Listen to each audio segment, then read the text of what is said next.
અંકલેશ્વર વીજ કર્મચારીના ઉદ્ભવ વર્તન સામે ગણેશ મંડળનો રોષ ફેલાયો. એસડીએમને આવેદનપત્ર પાઠવી રજૂઆત કરી હતી.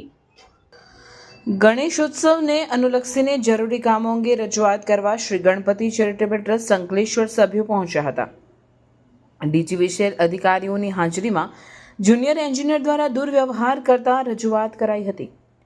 અંકલેશ્વરમાં આગામી ગણેશ ઉત્સવ અનુલક્ષીને વીજ વિભાગને અનુલક્ષી વિવિધ પ્રશ્નો અંગે શ્રી ગણપતિ ચેરિટેબલ ટ્રસ્ટના માધ્યમથી આગેવાનો દ્વારા ગત સપ્તાહે રજૂઆત કરવા માટે ડીજીવીસીએલ કચેરી અંકલેશ્વર પહોંચ્યા હતા, જ્યાં નાયબ ઇજનેર પીએસ તોમર સમક્ષ વિવિધ પ્રશ્નો અંગે રજૂઆત કરાયા હતા. આ દરમિયાન ત્યાં હાજર જુનિયર એન્જિનિયર હર્ષ પ્રજાપતિ દ્વારા જવાબ આપી રહ્યો હતો અને તેના દ્વારા અચાનક ઉદ્ધત વર્તન કરી દાદાગીરીપૂર્વક જવાબ આપતા મંડળ દ્વારા આ અંગે સંબંધિત વિભાગમાં જે તે વખતે રજૂઆત કરી હતી.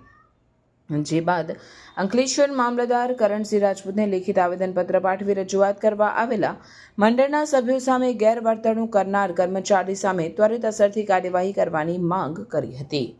તાલુકા સેવા સદન ખાતે એસડીએમ સાહેબને અમે સૌ ગણેશ મંડળો એક ડીજીવીસીએલ અંકલેશ્વર ડીજીવીસીએલના જુનિયર એન્જિનિયર હર્ષભાઈ પ્રજાપતિ વિરુદ્ધ આવેદનપત્ર આપવા આવ્યા હતા અને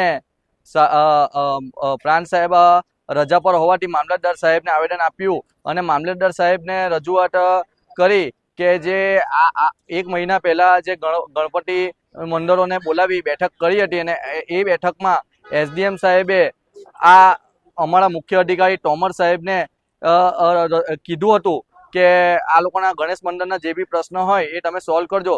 તે છતાં પણ એમને અમને ફોન કર્યો નહીં. તે છતાં અમે એમને સામે મળવા ગયા તો અમે મુખ્ય અધિકારીને સવાલ પૂછીએ અને એનો જવાબ જુનિયર એન્જિનિયર આપે. તો અમે એમને એવું કીધું હતું કે તમે જો આ બધા પ્રશ્નો સોલ્વ કરી દેવાના હોય તો તમે લેખિત આપી દો.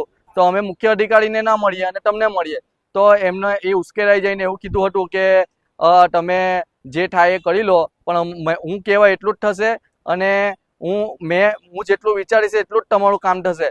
માટે એ દાદાગીરીપૂર્વક અમને એવા જવાબ આપ્યા હતા અને ગમે તેવી ધમકીઓ આપી હતી. માટે અમે મામલતદાર સાહેબ અને પ્રાંત સાહેબને રજૂઆત કરવા આવ્યા હતા અને આવેદન આપ્યું છે કે એની પર યોગ્ય કાર્યવાહી થાય અને તાત્કાલિક ધોરણે અસરે એમની યોગ્ય પગલાં એમની પર લેવામાં આવે અને એની આ રજૂઆતની અસર એમના થકી અમને વહેલી મળે એવી અમે સૌ મંડળોએ મામલતદાર સાહેબને રજૂઆત કરી હતી. જય ગણેશ.